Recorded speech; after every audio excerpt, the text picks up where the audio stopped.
مساء الفل عليكم. ازيكم يا حبايبي؟ عاملين ايه؟ يا رب تكونوا بخير.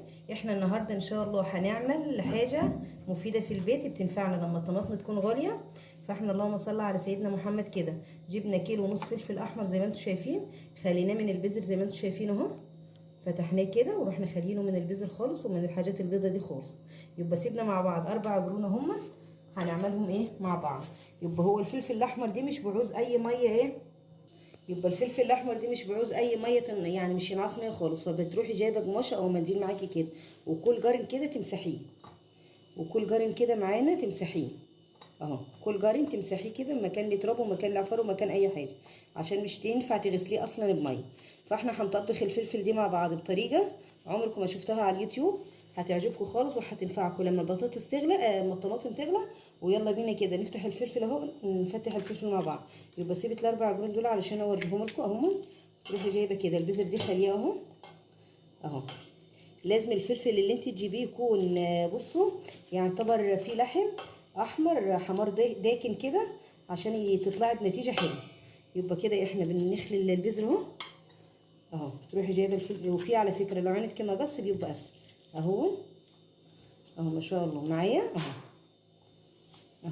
يبقى كده احنا بنخلي البذر خالص تماما علشان مش يبقى حار ولا يبقى ايه في اي ايه بذر وكده، لان احنا عايزين يعتبر اللحم بتاع الفلفل بس.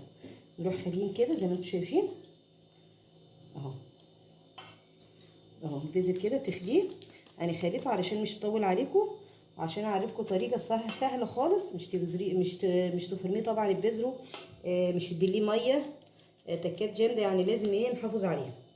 يبقى احنا خلاص خلصنا الكميه كلها مع بعض اهي. يمكن البذر دي كده اهو. يبقى طبعا مش هيعوز غسيل ولا اي حاجه، هنروح شايلينه كده وجبنا مصفى وتحته بوله كده بلاستيك طبق يعني، ورحنا نازلين بيه اهو. هنروح شايلين الفلفل كده اهو، حاطينه فين في المصفى علشان نحط عليه ملح وينقع الميه اللي فيه لما الملح يعتبر ياكل فيه كده اهو. يبقى دي الكميه بتاعتنا اهي. هنروح جايبين كده حوالي من لكيس لكيلو ونص فلفل، نحط بصوا رشه ملح بصوا حلوه كده اهي اهو زي ما انتم شايفين كده. هنجيب كيس بقى ونغطي عليه خالص عشان ايه يعتبر نضمه لبعض كده او نكمدوا لبعض كده يستطرى معانا وينزل الميه في الطبق اللي تحت ده. احنا هنعوز ده ومش هنعوز الميه، فهنروح ضاربين مع بعض الايه يعتبر التفل اللي هيفضل هنا. فهنسيبه حوالي من ساعتين او 3 كده، بس نجيب كيسه الاول ونوريكم. يبقى احنا خلاص جبنا كيسه اهو، هنغلفه كده اهو كيس او استريتش او اي حاجه اهو. وتروحي جايبه مثلا عندك مثلا حاجه تقيله تحطها عليها، عندك نص مؤاخذه يعني نص قالب طوب تحطيه تلفيه باي قماشه كده وتحطيها عليها، بحيث ان هي ايه تضغطيها للاخر خالص كده وتحسي ان هي ايه يعتبر هتصفي الميه بتاعتها وحاجه تبقى تقيله عليها. مع بعض كده حوالي ساعتين او 3 ونرجع نشوف هنعمل ايه مع بعض تاني في الفلفل اللي هو الايه اللي احنا هنطبخه مع بعض. يبقى اللهم صل على النبي. اللي احنا غطينا الفلفل بالكيس زي ما احنا قلنا كده وحطينا عليه حاجه ضغطته خالص كده اهو. يبقى بصوا نزل الميه بتاعته اهي، نشوف كميه بسيطه يعني مش قوي اهو. نروح كاشفينه كده. يبقى هو بصوا دبل عن امبارح ازاي يعتبر شبه انهار اهو. نروح شايلين الكميه دي كده وحاطينها في الحله بتاعتنا من غير ميه ولا من غير اي حاجه اهي. يستوي شويه كده على نار هاديه ونوريه لكم لما يستوي كده على نار هاديه او نار متوسطه كده ويكون استوى معانا. نفرم الخلاط ونصفيه ونوريكم احلى فلفل لاحلى ناس.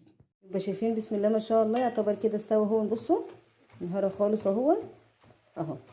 يبقى نطفي عليه بقى بدل استوى ونوريكم بقى لما تضرب وشوفوا الكميه هبطت لدرجه ايه. انت ممكن تجيبي كميه كبيره وتلاقيها هبطت كده من السوا اهو. يلا نطفي عليه بقى ونرجع تاني لما ايه ما يبرد خالص. شفتوا الحله من الملح اتملحت ازاي دي ايه عشان استوت والنار كانت هاديه، فلازم ايه مش في ميه خالص اهو. هنضرب الشفشف بقى لما الشفشف الخلاط لما يبرد خالص ونوريكم الايه الهريسه الجميله اللي هي بتاعه الفلفل ايه الاحمر. شايفين لونه اهو. يلا خلاص كده احنا خلاص فضينا هنا الفلفل في الشفشف بتاع الخلاط اهو من غير ميه ولا من غير اي حاجه. بصوا شايفين اهي مش في ميه خالص. يلا مع بعض نروح نفرم فرمه كده ونرجع مع بعض تاني.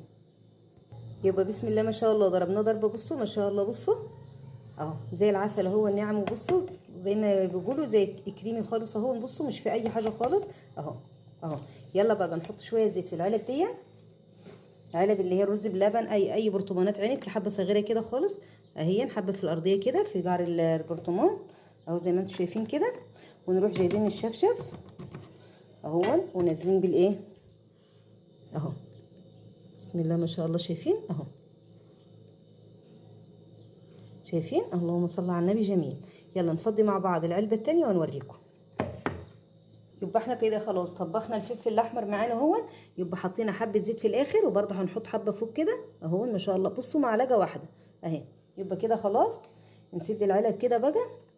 عينك برطمانات، عينك اي يعني بصي اي حاجه، اي حاجه تحفظي فيها، لان هو كده كده هينحط في الفريزر اهو. بسم الله ما شاء الله. يبقى احنا كده طبخنا مع بعض الفلفل اهو ما شاء الله زي العسل.